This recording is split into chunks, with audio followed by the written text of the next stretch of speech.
ഇവാഞ്ചലിയും അനുദിന സുവിശേഷ വിചിന്തനം.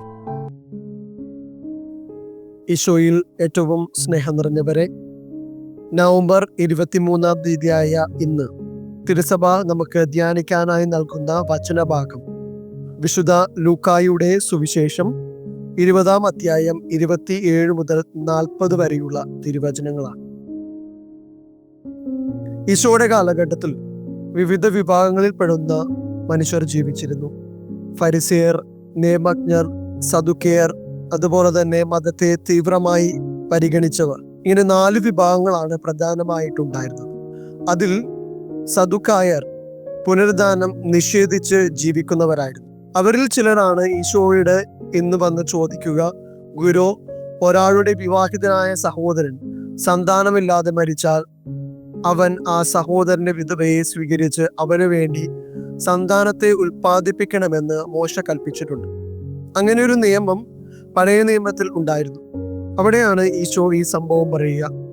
ഒരിടത്ത് 7 സഹോദരന്മാരുണ്ടായിരുന്നു. ഒന്നാമൻ ഒരു വേള വിവാഹം ചെയ്തു, അവൻ സന്താനമില്ലാതെ മരിച്ചു. അനന്തരം രണ്ടാമനും പിന്നെ മൂന്നാമനും അവളെ ഭാര്യയായി സ്വീകരിച്ചു. അങ്ങനെ 7 പേരും സന്താനമില്ലാതെ മരിച്ചു. അവസാനം ആ സ്ത്രീയും മരിച്ചു. പുനരുദ്ധാനത്തിൽ അവൾ അവരിൽ ആരുടെ ഭാര്യയായിരിക്കും? കാരണം അവൾ 7 പേരുടെയും ഭാര്യയായിരുന്നല്ലോ. അവിടെയാണ് ഈശോ പറഞ്ഞു കൊടുക്കുക, പുനരുദ്ധാനത്തിന്റെ മക്കൾ എന്ന നിലയിൽ അവർ ദൈവദൂതന്മാർക്ക് തുല്യരും ദൈവമക്കളുമാണ്. ഈശോ ഇവിടെ പറയുക പുനരുദ്ധാനത്തെ കുറിച്ചാണ്. നാം എല്ലാവരും ഈ ഭൂമിയിൽ നിന്ന് മരണത്തിലൂടെ കടന്നു പോകേണ്ടവരാണ്.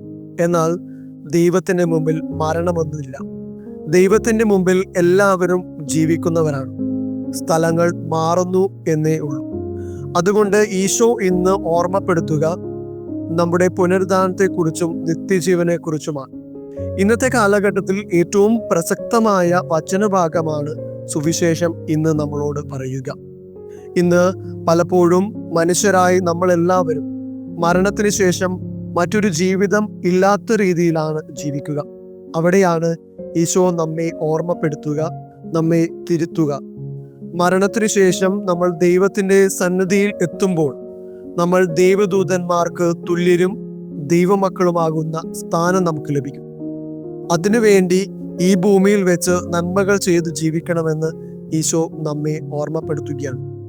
അവിടുന്ന് മരിച്ചവരുടെ ദൈവമല്ല, ജീവിച്ചിരിക്കുന്നവരുടെ ദൈവമാണ് എന്ന് ഈശോ പറയുമ്പോൾ അത് നാം മനസ്സിലാക്കേണ്ട ആവശ്യകത, നമ്മളെല്ലാവരും മരണത്തിന് ശേഷം കർത്താവിന്റെ സന്നിധിയിലേക്ക് യാത്ര ചെയ്യേണ്ടവരാണ്.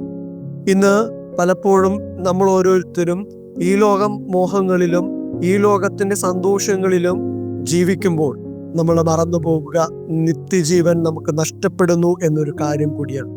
നമ്മുടെ ജീവിതങ്ങളെ ഏറ്റവും മനോഹരമായിട്ട് ക്രമവൽക്കരിക്കുമ്പോൾ, ഈ ജീവിതത്തിൽ ഉണ്ടാകുന്ന സഹനങ്ങൾ ഏറ്റെടുക്കുമ്പോൾ, ഈ ജീവിതത്തില് നന്മകൾ ചെയ്യുമ്പോൾ, മറ്റുള്ളവർക്ക് നന്മയുടെ വിത്ത് പാകുമ്പോൾ ദൈവത്തിന്റെ ഹൃദയത്തില്, ദൈവത്തിന്റെ രാജ്യത്തിലും ഒരു ഇടം നമുക്ക് ലഭിക്കും.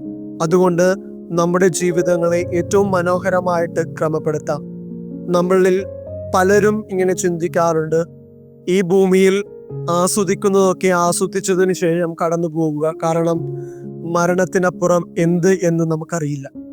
അതിനുള്ള കൃത്യമായ ഉത്തരമാണ് ഇന്നത്തെ വചനഭാഗം.